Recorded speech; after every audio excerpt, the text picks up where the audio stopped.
करतो.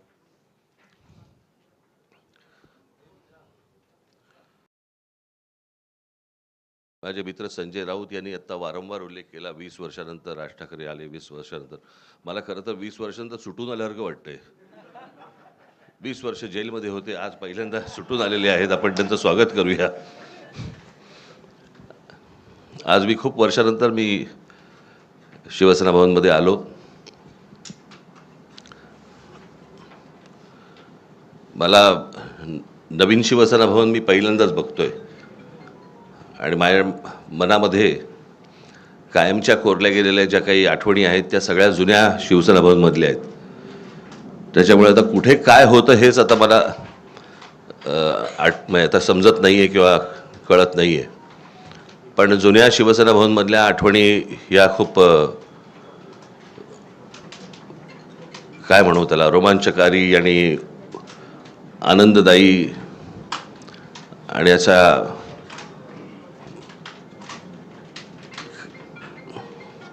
त्या आठवणींना म्हणजे मी तुमच्यावर जर बसलो मी तर इतक्या गोष्टी मला तुम्हाला सांगता येतील पूर्वीपासूनच्या. म्हणजे त्या 77 साली मला असं वाटतं शिवसेना भवन झालं आणि 77 सालीच त्यावेळेला ती जनता पक्षाचं सरकार आलं होतं आणि मग इथून तिकडे ती सभा ह्यांची आटपल्यानंतर इथे शिवसेना भवनवरती दगडफेक झाली होती. त्यावेळेला काय काय झालं तेव्हापासूनच्या त्या सगळ्या जुन्या आठवणी आहेत. पण आता मी त्या आठवणीमध्ये रमत नाही. आज इथे शिवशक्तीचा आज शिवसेना, महाराष्ट्र नवनिर्माण सेना आणि राष्ट्रवादी काँग्रेस यांचा मिळून एक संयुक्त जाहीरनामा इथे प्रकाशित आज तुमच्यासमोर करत आहोत. मला असं वाटतं आदित्य ठाकरे आणि अमित ठाकरे यांनी त्या दिवशी या जाहीरनाम्यामध्ये वचननाम्यामध्ये या काय गोष्टी आहेत हे मला असं वाटतं आपल्यासमोर त्या दिवशी समोर आहेतच. त्याच्यामुळे आता त्याच्यावरती परत किती चर्चा करायची हे मला असं वाटतं आपण त्या गोष्टींचा विचार करावा.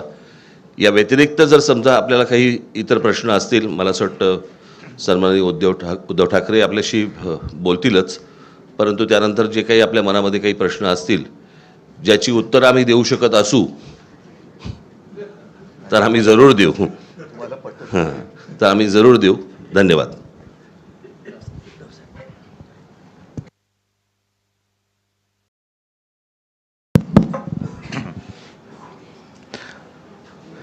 नेहमीच शिवसेना भवनमध्ये प्रवेश करताना आपल्यापैकी बरेच जण खाली उभे असतात आणि त्यांना काही ना काहीतरी मला विचारायचं असतं.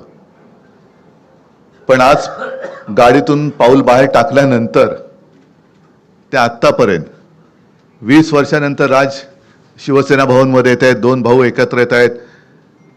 आपल्याला काय वाटतं, कसं पाहता आपण याच्याकडे? म्हटलं अरे येऊ तर दे मग पाहतो ना. साहजिकच आहे, आनंद आहे. एक संपूर्ण महाराष्ट्रामध्ये नवं चैतन्य सळसळतं आहे आणि आज आपल्या सर्वांसमोर शिवशक्तीचा वचननामा आम्ही जनतेच्या चरणी सादर करतो आहोत. या शिवशक्तीमध्ये शिवसेना आहे, महाराष्ट्र नवनिर्माण सेना आहे, शरद पवार साहेबांचा पक्ष जो त्यांचाच ओरिजिनल आहे, राष्ट्रवादी आहे, त्यांच्याकडनं विद्याताई आलेले आहेत आणि त्यांचे सुद्धा प्रतिनिधी. म्हणजे असं नका विचारू की राष्ट्रवादीकडनं कोण आलेले आहे की नाही, आलेले आहेत. आणि हा वचननामा आपल्या माध्यमातून जनतेच्या चरणी सादर केलेला आहे. बोलण्यासारखं बरंच काही आहे. आपल्या प्रश्नातनं जसं राज म्हणाले तसं आम्ही उत्तर देऊच. पण एकूणच जी काही आता झुंडशाही, याला लोकशाही म्हणता येणार नाही, आपल्या देशातली लोकशाही संपून झुंडशाही सुरू झाले असंच आता वातावरण आहे. म्हणजे आम्ही त्यांची मतचोरी पकडली. मतचोरी पकडल्यानंतर तो लाईट जरा बंद कर. मतचोरी पकडल्यानंतर त्यांनी आता उमेदवारांची पळवापळवी सुरू केली. साम दाम दंड भेद, म्हणजे एवढे निगरगट्टा आणि कोडगे राज्यकर्ते यापूर्वी महाराष्ट्राला तरी लाभलेले नव्हते. कल्याण डोंबिवली असो, ठाणे असो, बिनविरोध निवडणूक करून घेण्याची ही जी काय प्रक्रिया ते राबवत आहेत, हा लोकशाहीचा आणि जनतेचा अपमान आहे. काल परवापासून राहुल नार्वेकर, मी मुद्दामून नावानिशी बोलतो कारण विधानसभा अध्यक्ष हे विधानसभेत असतात, त्यांचा अधिकार हा सभागृहात असतो. सभागृहाच्या बाहेर ते राहुल नार्वेकर आहेत आणि तिथले आमदार आहेत. एक आमदार आपल्या अधिकाराचा दुरुपयोग करून दुसऱ्या म्हणजे जनतेवरती दमदाटी करतोय, त्यांचं संरक्षण काढून घेण्याचा आदेश स्वतः संरक्षणात राहून करतोय.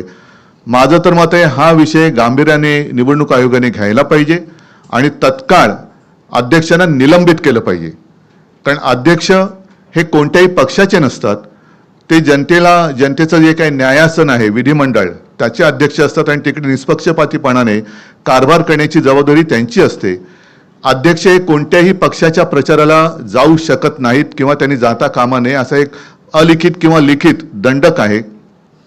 त्याला छेद देणारं उद्दाम वर्तन त्यांनी परवा केलेलं आहे आणि म्हणून त्यांना तत्काळ निलंबित केलं पाहिजे, त्यांच्यावरती गुन्हा दाखल झाला पाहिजे. कारण असेच जर का सगळे वागायला लागले, अगदी मंत्र्यांना सुद्धा त्यांचा लवाजमा घेऊन निवडणूक प्रचारात फिरता येत नाही. हे ऑन द स्पॉट म्हणजे हे काय तो जो काय नायक पिक्चरमधला अनिल कपूर स्वतःला समजतात आणि यांचं आत्ताच्या आत्ता संरक्षण काढून घ्या. संरक्षण देण्याचा आणि काढण्याचा अधिकार हा विधानसभा अध्यक्षांना सभागृहामध्ये असतो, बाहेर तसं कोणाचंही संरक्षण काढण्याचा अधिकार हा त्यांना नसतो आणि नसायला पाहिजे.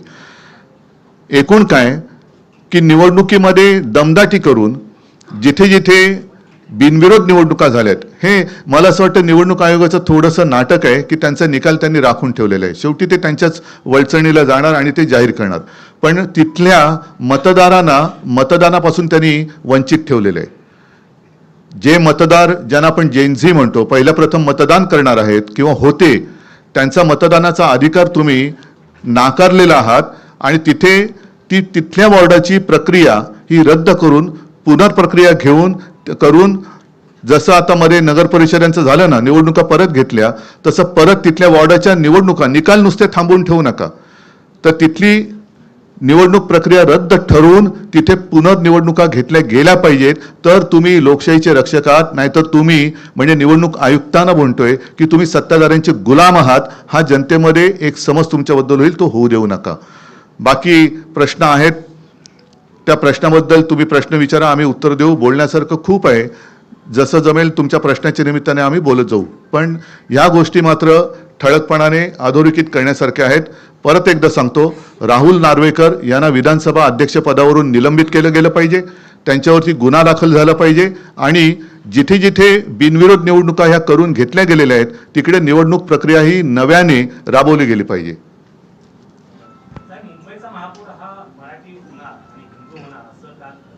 मला असं वाटतं की त्यांनी हा जो काही विचार सुरू केला, काल एक त्यांचा कुठला रे वरळीला डोम, तिथे सगळे डोमकावळे जमले होते आणि तिथे मी डोमकावळे एवढ्यासाठी म्हणालो, जे मराठी होणार हिंदू होणार म्हणतायत ते शिवसेनेतलेच बरेचसे गद्दार तिकडे गेले होते. ते कोण आहेत धर्माने? ज्यांना शिवसेनेने मोठं केलं ते धर्माने कोण आहेत? मुंबईचा महापौर हा मराठीच होणार. आतापर्यंत हा मराठीच शिवसेनेने महापौर केलेला आहे, पण भारतीय जनता पक्ष आमच्या सोबत असताना त्यांनी उपमहापौर काय केले होते हा त्यांनी स्वतःला प्रश्न विचारावा. मुख्यमंत्री असं म्हणतात की त्यांनी महायुतीने केलेल्या प्रकल्पांचं श्रेय चोरलं जातंय आणि ते लोकांसमोर मांडलं जातंय. हा प्रश्न एक चांगला आहे. आम्ही साधी कामं केलेली आहेत. आम्ही मुंबईमध्ये 25 वर्ष खूपच साधी कामं केलेली आहेत आणि आम्ही ते होर्डिंगवरती दाखवतोय आता, होय हे आम्ही केलं. ह्याच्यामध्ये काय आहे की साधं कोस्टल रोडचं काम केलेलं आहे, साधं मध्य वैतरणा धरण बांधलेलं आहे, कोरोनामध्ये साधी कामं केलेली आहेत. त्यांनी आमच्या छोट्या कामांचं श्रेय घेण्यापेक्षा त्यांनी जी काही कामं केलेत, म्हणजे मोदीजींनी कैलास पर्वत बांधलेला आहे, स्वर्गातून गंगा त्यांनी आणलेली आहे, अरबी समुद्र मिंध्यानी केलेलं आहे, ही कामं त्यांची मागे पडतायत. तर आम्ही केल्या. आता म्हणजे मी येताना पाहिलं, जो रिगलच्या इथे हिंदू हृदय सम्राट शिवसेना प्रमुखांचा पुतळा आहे, जी जागा आम्ही सिलेक्ट केली, तो पुतळा माझ्या देखरेखीखाली तयार झाला, त्याचा संपूर्ण खर्च आम्ही केला, तेही श्रेय मिंदे घेतोय. तर आमची छोटी कामं आहेत, पण केवढी मोठी कामं तुम्ही केलेत. कैलास पर्वत मोदीजींनी बांधले, का नाही तुम्ही सांगत? गंगा मोदीजींनी स्वर्गातून आणली पृथ्वीवरती, हे तुम्ही का नाही सांगत? अरबी समुद्र देवेंद्र फडणवीस आणि मिंद्यांनी केलं. ज्या अरबी समुद्रात शिवस्मारकाचं जलपूजन मोदीजींनी केलं होतं, ते पाण्यातलं शिवस्मारक काढणार कधी बाहेर? समुद्र मंथन हे सुद्धा त्यांनीच केलं होतं. त्याच्यामुळे समुद्र मंथन करून ते शिवस्मारक त्यांनी बाहेर आणावं, जसं अमृत आणलं तसं. आमची छोट्या कामाची काय तुम्ही श्रेय घेताय? ज्या वेळेला मुंबईमध्ये देवेंद्र फडणवीस किंवा एकनाथ शिंदे मिंद्यांना कोणी ओळखत नव्हतं, तेव्हापासून कोस्टल रोडची प्लॅनिंग, त्याच्या आधी मिडल वैतरणा धरण, त्याच्यानंतर आम्ही हॉस्पिटल्स बांधलेली आहेत, अनेक सुविधा केलेल्या आहेत. ही छोटी छोटी कामं आहेत, त्यांनी केलेली मोठी कामं आहेत. परत एकदा सांगतो, मोदीजी कैलास पर्वत बांधलेला आहे, स्वर्गातून गंगा मोदीजीने आणली, अरबी समुद्र या मिंद्याने आणि गद्दारीने केलेलं आहे निर्माण, तर ते श्रेय त्यांनी घ्यायला पाहिजे. सगळे विरोधक ईव्हीएम बद्दल शंका घेत होतात, पण आता बिनविरोधचा जो काही धडाका लावलेला आहे त्या संदर्भात सगळे विरोधक तुम्ही एकत्र येणार आहात का, किंवा काय कोर्टात जाऊन त्या संदर्भात कोर्टात जाऊन काय होणार आहे? विश्वास ठेवायचा तरी कोणावर? ही प्रक्रिया, म्हणून म्हणतो की निवडणूक आयोगामध्ये दम असेल तर त्यांनी नुसता निर्णय राखून नाही ठेवायचा तो. आणि महत्त्वाचा मुद्दा म्हणजे अर्ज भरताना ते जे सगळे आरो होते, त्या आरोंचा टेलिफोनचा रेकॉर्ड काढा. कोणी कोणी त्यांना फोन केले होते ते काढा, का तोही रेकॉर्ड आता व्हिडिओच्या CCTV कॅमेऱ्याच्या फुटेजप्रमाणे नष्ट केलं आहे, तेही लोकांना कळू द्या.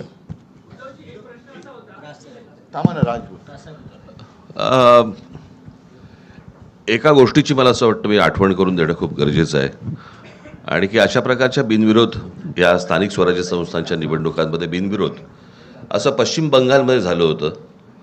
त्या गोष्टींबद्दल कोर्टामध्ये, म्हणजे सुप्रीम कोर्टामध्ये भारतीय जनता पक्ष गेला होता. कळलं का? आता त्या पक्षाचं आत्ताच्या या महाराष्ट्रातल्या गोष्टींबद्दलचं काय म्हणणं आहे हे एकदा तरी सांगावं. म्हणजे पश्चिम बंगालमध्ये तुम्हाला चालत नाहीत आणि महाराष्ट्रामध्ये तुम्ही करतात. मला या सगळ्या गोष्टींमध्ये फक्त एकच सांगायचं आहे आपल्याला सगळ्यांना, आणि त्याही राजकीय पक्षांना पण मला हे सांगायचं आहे की सत्ता, ह्या सत्तेचा अमरपट्टा घेऊन कोणीच आलेलं नाही आहे.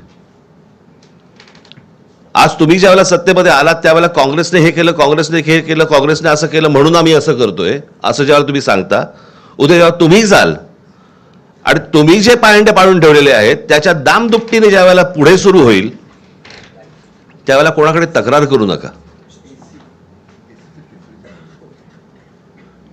याचं कारण आता आपण जे काय करतो आहोत, तर जर समजा त्यांना वाटत असेल की आम्ही सत्तेतनं कधीच बाजूला होणार नाही आहोत, तर आम्हाला असं वाटतं हा भ्रम त्यांचा दूर झाला पाहिजे.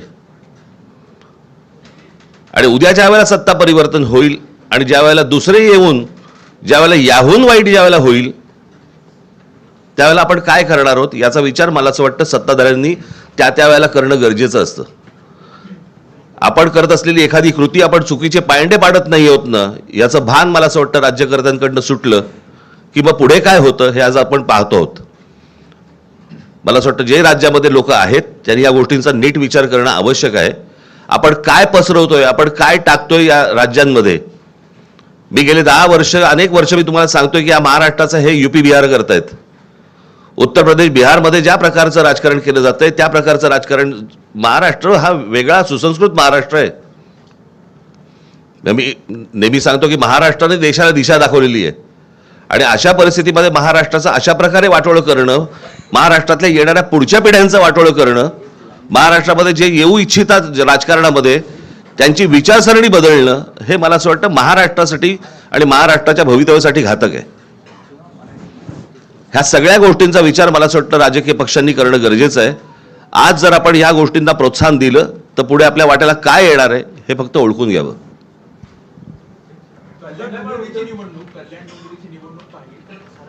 नाही, एकच सेकंद जरा मध्ये मी थोडंसं काल मुख्यमंत्री बोलले, कारण मुंबई महापालिका ही एकमेव महापालिका होती असं आता म्हणावं लागतं की जिच्या मुदत ठेवी 92,000 कोटीपर्यंत आम्ही नेऊन दाखवल्या होत्या.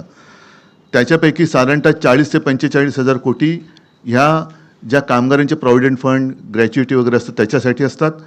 उरलेल्या ज्या आहेत त्या लॉंग टर्म आणि मोठे जे प्रोजेक्ट असतात त्याच्यासाठी असतात. आणि त्याच पैशातून मुंबईसाठी कोस्टल रोड हा आपण बांधून करून दाखवलेला आहे, टोलमुक्त.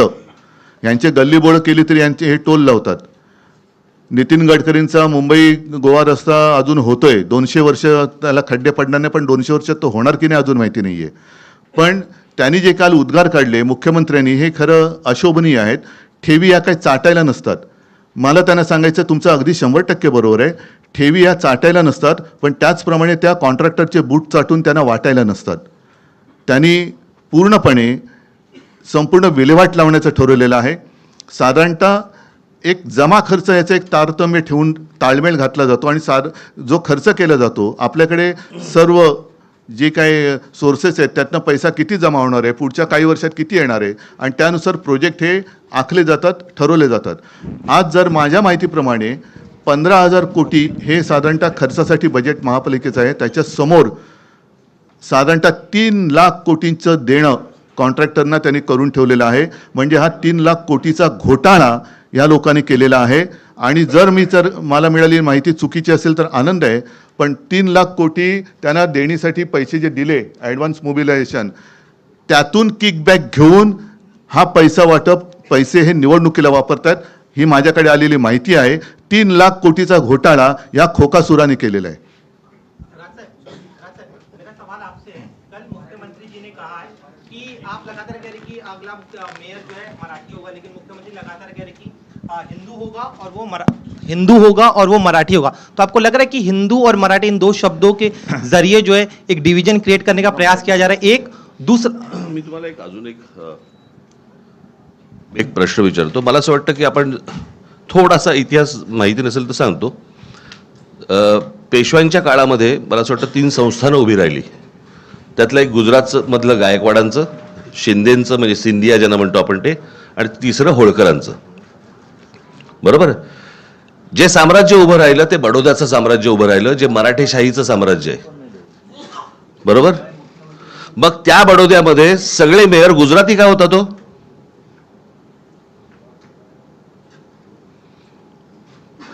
हा महाराष्ट्र आहे. महाराष्ट्रामधल्या प्रत्येक शहरामधला महापौर हा मराठीच होणार. इथे कसलं हिंदू मराठी करताय तुम्ही?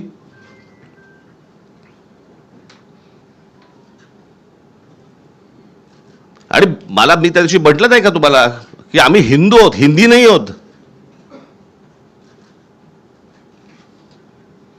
तुम्हाला महाराष्ट्रातल्या या शहरांमध्ये मराठीचा मान हा तुम्हाला राखलाच पाहिजे.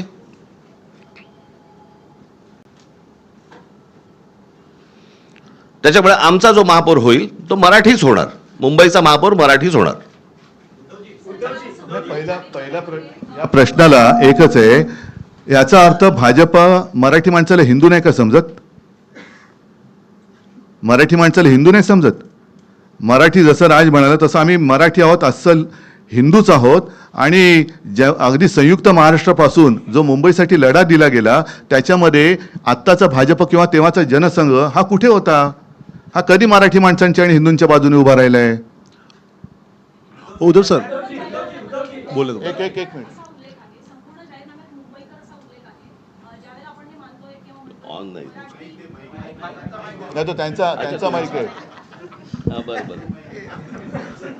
ज्यावेळेला आपण हे म्हणतोय की मुंबईमध्ये मराठी माणसावर अन्याय होतोय आणि तुम्ही तो मुद्दा घेऊन पुढे जात असाल तर या संपूर्ण वचननाम्यामध्ये मराठी माणसासाठी अशी कुठली वचनं आहेत? कारण त्या प्रत्येक ठिकाणी मुंबईकर असे उल्लेख पाहायला मिळत आहेत. याचं कारण असं आहे की हा निवडणूक आयोगाला पाठवला जातो आणि त्यांच्याकडनं सँक्शन होऊन येतो. आम्हाला माहिती आहे आत्ताच्या सरकारमध्ये काय परिस्थिती आहे. आम्हाला मुंबईकर म्हणजे मराठी माणूसच सांगायचं आहे, परंतु त्यांना जर समजा मराठी माणूस याच्यावरती जर रिजेक्ट झाला असता म्हणून आम्ही मुंबईकर टाकले. अजून काही? म्हणजे ही सगळी आश्वासनं मराठी माणसासाठी असतील असं मानायचं का? अर्थात. अहो साधी एक गोष्ट सांगतो. आम्ही केलेल्या कामाची एक पुस्तिका आणि त्याच्याही बद्दल आदित्यने एक प्रेझेंटेशन दिलं होतं NAC तिकडेच. हे काल डोम कावळे जमलेलं त्याच डोममध्ये. आणि त्याच्यानंतर एक कोरोनाच्या काळात केलेल्या कामाची आम्ही पुस्तिका केली. ती पुस्तिका त्यांनी रिजेक्ट केली. आता ते तर मी काय थांबणार नाही. ते तर पुस्तक मी बेधडकपणाने वाटणार. निवडणूक आयोगाला जे काय शब्द आहे तो वापरा, करायचं ते करा. कारण ते काम आम्ही केलेलं आहे. त्या कामामध्ये जे सहभागी झाले सगळे मुंबईकर होते, सगळे महाराष्ट्राचे रहिवासी होते, आहेतच, नागरिक होते. आणि ते काम आम्ही केले. कारण निवडणूक आयोगाच्या परवानगीने आम्ही कोरोनाचं काम केलेलं नव्हतं. त्याच्यामुळे कोरोना काळामध्ये जिथे उत्तर प्रदेशमध्ये गंगेमध्ये प्रेतं वाहत होती, आता परत मग देवेंद्र फडणवीसांना विचारा ती प्रेतं कोणाची होती, हिंदूंची होती का मुसलमानांची होती? आणि त्या काळात आम्ही मुंबई मॉडेल हे जगभरामध्ये गाजलं. अगदी त्या WHOच्या अध्यक्षांनी सुद्धा त्याचं तारीफ केलेली सुप्रीम कोर्टाने केली, न्यूयॉर्क टाइम्समध्ये आलं. हे काम आम्ही म्हणजे हे काय अभिमान नाही, पण एक समाधान आहे की त्यावेळेला आपण हे काम करू शकलो. चीनमध्ये 15 दिवसात फील्ड हॉस्पिटल झालं, आपल्या मुंबईमध्ये 18 दिवसात झालं. हे आम्ही सांगणार. याच्यामध्ये निवडणूक आयोग आला तरी त्याला बाजूला सारून आम्ही करोनात केलेलं काम हे सांगणार. निवडणूक आयोगाने ते अडवण्याची हिंमत दाखवावी. सर एक प्रश्न असा आहे, इकडे बोलतो, इकडे एक प्रश्न असा आहे की जो जाहीरनामा करत आहात त्यामध्ये जे विविध विकास कामं आहेत ते करणार असल्याचं सांगितलं जात आहे, परंतु मुंबई अधिनियम 1988 नुसार काही कामं जे आहेत ते ऑलरेडी महापालिकाच करत आहेत आणि जे काही नवीन कामं करायची आहेत त्यासाठी राज्य सरकार, केंद्र सरकार यांची परवानगी लागते. त्यामुळे तुमचं बहुमत आल्यानंतर जी विकासाची कामं सांगितली आहेत ती कशा प्रकारे होणार? कारण राजकारण आता कसं झालंय हे बघितलंय. राज्य सरकार किंवा केंद्र सरकारच्या परवानगीची गरज आहे. चांगल्या कामांना जी आम्ही चांगलं कामं करू इच्छितो, जी याच्यामध्ये दिलेली आहेत, त्याला केंद्र आणि राज्यांनी विरोध करावा.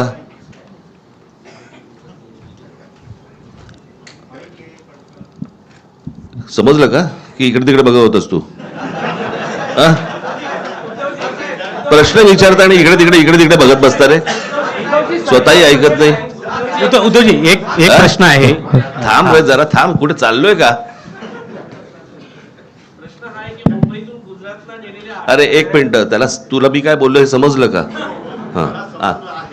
परंतु या आता जे राजकारण होत आहे, तुम्ही सत्ताधाऱ्यांना नेहमी कोस्टल रोडचं डिझाईन तुम्हाला परमिशन देणार नाही. परत ऐक ना, माझं तेच म्हणणं आहे, चांगल्या कामांना राज्य आणि केंद्र सरकारने नाकारत होत आहेत. पहिलं हे तुमच्या समोरच येईल ना की आम्ही ह्या योजना करायचं म्हणतोय, याच्यासाठी राज्याची किंवा केंद्राची परवानगी पाहिजे आणि हे नाही देत आहेत.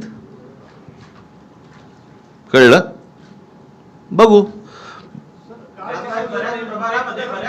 उद्धवजी थांब ना जरा थांबा ना रे. केंद्र आहे ते याच्याच प्रश्नाच्या संदर्भात, कारण ते पुन्हा आणायचं म्हटल्यानंतर राज्य सरकार असो केंद्र सरकार असो ते येऊ देईल का? त्यांना आडउतर दे, तेच तर राज म्हणाले ना, त्यांना आडउतर द्या. म्हणजे त्यांचं जे काही ढोंग आहे ना ते बाहेर पडेल.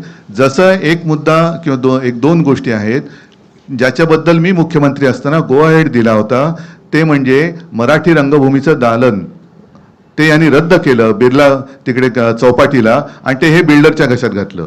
वरळी दुग्ध डेअरी आहे, तिथल्या सगळ्या कामगारांचं नीट तिथेच पुनर्वसन करून तिथे आपण जागतिक दर्जाचं पर्यटन केंद्र करणार होतो, ते आता यांनी रद्द करून ते बिल्डरच्या घशात घालतायत.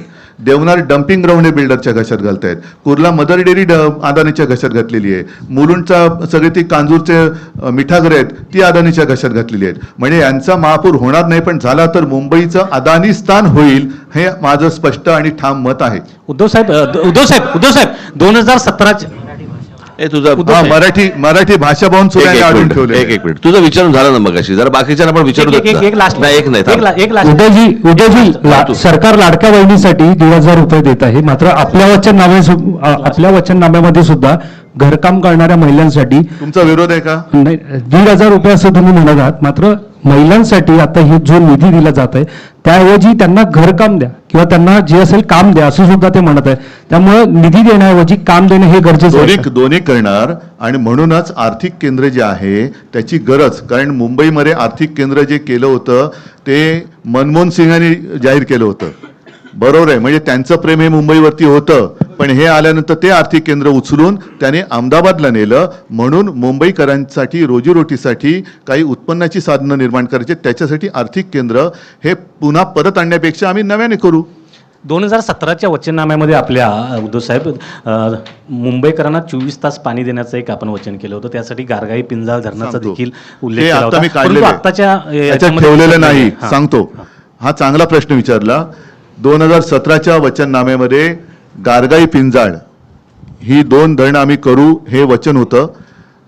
योगायोगाने म्हणा काही असेल, अनपेक्षितपणे 2019 साली मी मुख्यमंत्री झालो आणि त्याला चालना देण्यासाठी जेव्हा मी प्रेझेंटेशन घेतलं तेव्हा लक्षात आलं की तिथे गारगाई आणि पिंजाळ ही जर का आपल्याला तलाव किंवा धरणं करायची असतील तर किमान 5.5 ते 6 लाख झाडांची कत्तल करावी लागेल. कत्तल हा शब्द मी मुद्दामून वापरतोय कारण झाडांना सुद्धा जीव असतो, तर त्यांची कत्तल करावी लागेल. आणि ते बघितल्यानंतर मी थांबलो. त्याच सुमारास आणखीन एक प्रोजेक्ट समोर आला, तो म्हणजे डिसॅलिनेशन ऑफ वॉटर, म्हणजे समुद्राचं पाणी हे पिण्यायोग्य करणं आणि ते वापरणं. आता यातला फरक असा आहे की जिथे कॅचमेंट एरिया आहे तिथे आपण ही धरणं करणार होतो. कॅचमेंट एरिया का आहे तर तिकडे झाडं आहेत म्हणून. ती झाडं कापल्यानंतर पुन्हा पावसावरती आपण अवलंबून राहावं लागायचं, ते लागणारच आहे. तो होणारा खर्च, तिथून इथे पाणी आणण्याचा खर्च, त्यापेक्षा समुद्राचं पाणी आपल्याला पावसावरती अवलंबून राहावं लागणार नाही. मी मुख्यमंत्री असताना शेवटचा जो काही अर्थसंकल्प महापालिका आयुक्तांनी मांडला होता त्याच्यामध्ये 400 MLD पर डे, म्हणजे जेवढं आता तानसातनं पाणी मुंबईला एका दिवसात मिळते त्याचा पायलट प्रोजेक्ट लावणार होतो आणि तो आत्ता या डिसेंबरपर्यंत पूर्ण झाला असता. म्हणजे आत्तापर्यंत आपल्याला 400 MLD पाणी जे तानसातनं मिळते ते समुद्राचं पाणी प्यायला पिण्यायोग्य करून उपलब्ध झालं असतं. आणि ते यशस्वी झाल्यानंतर मग समुद्र आहे, जो समुद्र या मेंढ्याने आणि यांनी निर्माण केला आहे तो असाच ठेवलेला आहे, तर त्याचं पाणी आम्ही पिण्यासाठी करणार होतो. तो प्रोजेक्ट त्यांनी मारून टाकला आणि परत कॉन्ट्रॅक्टरसाठी गारगाई पिंजाळ म्हणजे पर्यावरणाचा ऱ्हास, आरेमध्ये जे आम्ही करत होतो आरेचं जंगल तसंच ठेवून कांजूर मार्गला मेट्रोची शेड करणार होतो. आता त्यांनी आरे पण वापरतायत, कांजूर पण वापरतायत. हा सगळा विध्वंस आहे. हा कॉन्ट्रॅक्टरसाठी चाललेला हा मोठा घोटाळा आहे. उद्धवजी इकडे उद्धवजी एक प्रश्न आहे की या निवडणुकीमध्ये वारंवार असं म्हटलं जातं आहे की मराठी माणसाचं अस्तित्व टिकवण्याची ही लढाई आहे. जर इतक्या वर्षानंतर मराठी माणसाचं अस्तित्व हा जर मुद्दा असेल तर मग महाराष्ट्रात मराठी माणसाला अस्तित्व टिकवावं लागतंय, तर जे राजकीय पक्ष आहेत विशेषतः मराठी माणसाच्या न्याय हक्कासाठी आणि अस्मितेसाठी स्थापन झालेल्या पक्षांचं हे अपयश आहे असं तुम्हाला वाटत नाही का? हा प्रश्न जर का आता 10 वर्ष होऊन मोदींना हिंदू खतरे में है ही आवई देणाऱ्यांना विचारलं तर तुम्हाला त्याचं उत्तर मिळेल. कारण जगातला सगळ्यात बलवान नेता हिंदू हा देशावरती राज्य करतोय. त्यांच्या राज्यामध्ये आजही बांगलादेशी घुसतायत, रोहिंगे घुसतायत आणि आपल्या महाराष्ट्रामध्ये हिंदू खतरे में है असं म्हणून मोर्चे काढावे लागत आहेत. तर हे अपयश कोणाचं? आणि मराठी माणसाबद्दल म्हणाल तर माझं सरकार पाडल्यानंतर ही जी परिस्थिती उभी राहिलेली आहे. मराठी माणसाचा पदोपदी अपमान होतोय, त्याला घर नाकारलं जातंय, त्याच्या आहारावरनं त्याला सुनावलं जातंय. हे सगळे गेल्या 2 वर्षात सुरू झाले. मी मुख्यमंत्री असताना मराठी सक्तीची केली होती, तो सुद्धा यांनी आदेश मला वाटतं रद्द केलेला आहे. मराठी भाषा भवनाचं काम हे पाडून ठेवलेलं आहे. ह्या अनेक गोष्टी तुम्हाला सांगता येतील. आणि हा सगळा काळ हा आत्ता गेल्या 2 ते 3 वर्षातला आहे. उद्धवजी काल मुख्यमंत्री हिंदू धोक्यात आलाय हा गेल्या 10 वर्षातला परिपाक आहे. उद्धवजी आणि राजजी तुम्हाला दोघांनाही एक प्रश्न आहे. पण दोघं एका वेळेला माईकवर बोल. आणि मुंबईच्या निवडणुकीमध्ये आंतरराष्ट्रीय राजकारणाने एंट्री घेतली हे आम्हाला काल डोममध्ये दिसलं. मुंबईचे भाजपचे अध्यक्ष म्हणतायत की जो न्यूयॉर्कचा महापौर झालाय झोराम ममदानी त्यांनी उमर खालिदला सपोर्ट केला आणि त्या उमर खालिदच्या सभेमध्ये जी मुंबईत होणार होती तिथे आदित्य ठाकरे आणि तुमच्या पक्षाची लोक गेलेली होती. त्यांचं म्हणणं आहे की मुंबईचं आम्ही ममदानीकरण होऊ देणार नाही, मुंबईचा न्यूयॉर्क होऊ देणार नाही, मुंबईचा रंग आम्ही बदलू देणार नाही. कोण बोललं? हे सगळे भाजपचे पदाधिकारी आणि मुंबई अध्यक्ष बोलतात. चाटम नाही काय मला ऐकायला नाही आलं. माईक घे ना जरा. चाटम. उद्धवजी मुंबईची निवडणूक आली की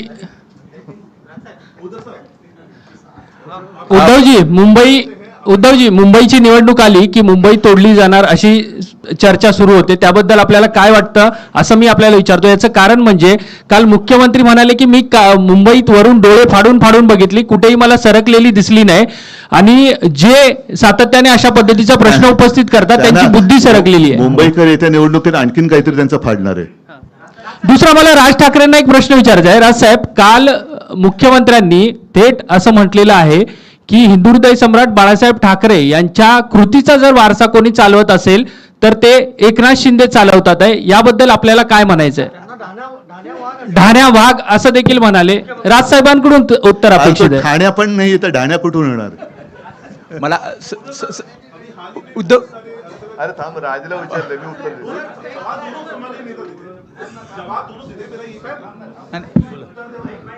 सर सवाल ये है कि कई सारे अभी हाल ही आम्ही उत्तर द्यायची नाही, तुम्ही प्रश्न विचारत राहा. तुझं झाला, तू विचार. विचार काय झालं? हा बोल. धान्या वाघ जे म्हटलं मी हसलो नाही करत.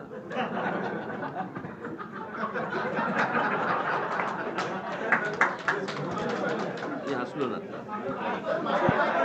बाईकवर असा. मी तर शांतपणे हसलो. संजय राऊत जोरात हसले. हे त्याचं उत्तर. ते मागच्या थांब, आता ते आहे ना.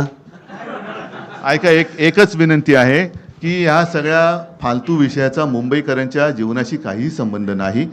त्याच्यामुळे माझं म्हणणं आहे की मुद्द्यावरती त्यांनी बोललं पाहिजे. आम्ही मुद्द्यावरती बोलतो. ममदानीबद्दल त्यांनी मोदींना विचारलं पाहिजे, कारण ते नवाज शरीफचा केक खाऊन आलेले. त्याच्यामुळे मोदी तिकडे जात येत असतात, आम्ही जात येत नाही आहोत. तर त्याचा आणि मुंबईशी काही देणं घेणं नाही आहे. मुंबईकरांसाठी आम्ही जे केलेलं आहे त्याच्यावरती बोला.